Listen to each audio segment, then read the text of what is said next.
All right, let's dive into a story that is part tech revolution, part economic powerhouse, and it could just be a whole new way for governments to serve their people. We're talking about India's incredible digital infrastructure, and it makes us ask a really big question. Could this system, a system built for over 1 billion people, be the spark for a truly global digital revolution? Well, to even begin to answer that, you first need to get your head around a concept called digital public infrastructure, or DPI for short. The easiest way to think about DPIs is to imagine them as digital roads and bridges. They're these shared, open platforms that everyone can access and use. And in this case, they're built to handle three really critical things: proving who you are, paying for stuff, and controlling your own personal data. So, how on earth did India actually build this thing?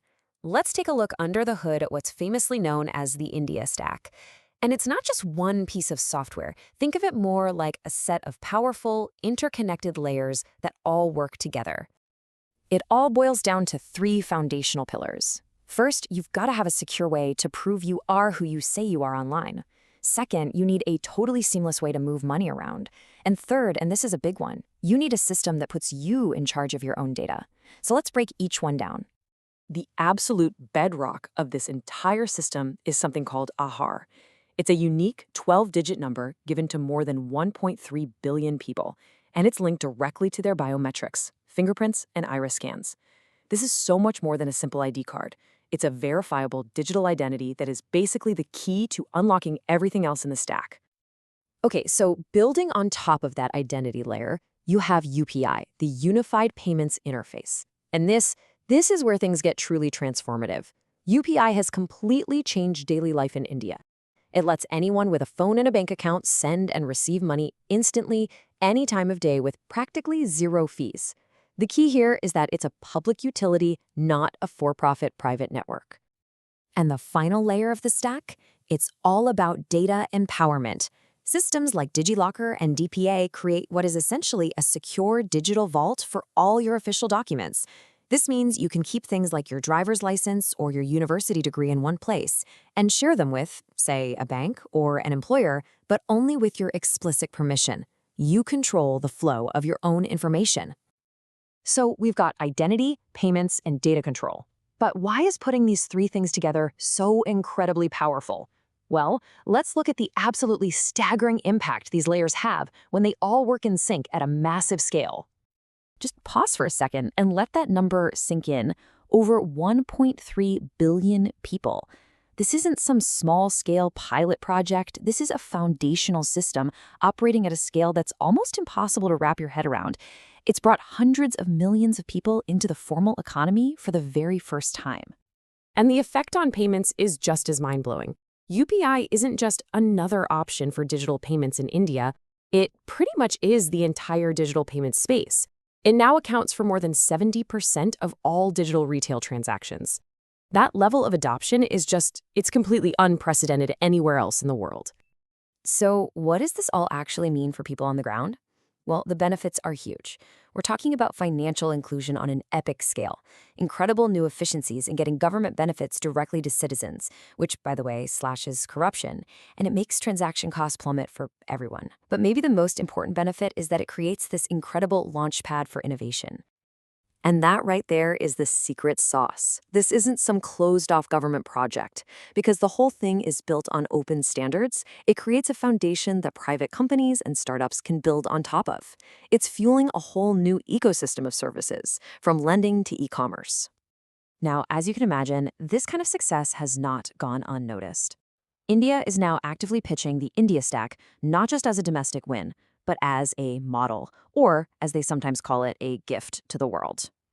A huge part of this global push is something called MOSIP, the Modular Open Source Identity Platform. You can think of it as an open-source, debranded version of Aadhaar that any other country can take, adapt, and use to build its own digital identity system. And it is absolutely gaining traction.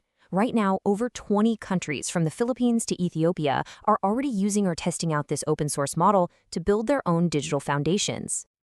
And it's not just the identity layer that's going global. UPI is also expanding internationally. It's already established links in places like Singapore, France, and the UAE. This is a really big deal because it makes sending money across borders way faster and cheaper, and it could seriously challenge the old, traditional payment networks. You can really see this momentum building. Back in 2023, during its G20 presidency, India made promoting DPI a central theme. Now, in 2024, we're seeing UPI expand, and all signs point to MASIP adoption continuing to grow across the world.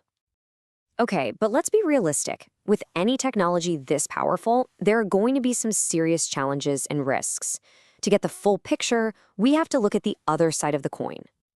This really gets to the heart of the debate, doesn't it? For every incredible promise, like bringing people into the financial system, there's a corresponding pitfall. The same tool that enables inclusion could also exclude people who are on the wrong side of the digital divide. And all that data that creates transparency could also be misused. So the hurdles are very real. Making sure people in rural areas have access and the skills to use these tools is critical. The centralized nature of the system makes it a massive target for cyber attacks. And then you have these profound questions about data privacy and democratic governance. How do you stop a system this powerful from becoming a tool of surveillance or control? Now, to its credit, India is trying to address some of these concerns.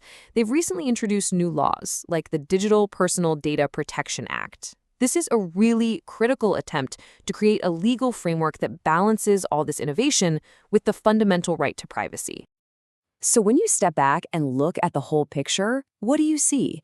You see that the India Stack is a powerful, real-world example of how to build a digital economy from the ground up. Now, it's not perfect by any means, but it does offer a tangible blueprint for other countries that are trying to achieve those same goals of inclusion and innovation. And that brings us right back to our original question. Is this the blueprint for the world? The technology itself is clearly powerful, and it's exportable. But the real test, the thing we'll be watching for, is whether the promise of empowerment can be delivered while successfully navigating those very serious risks to privacy and freedom. The next few years are going to be fascinating.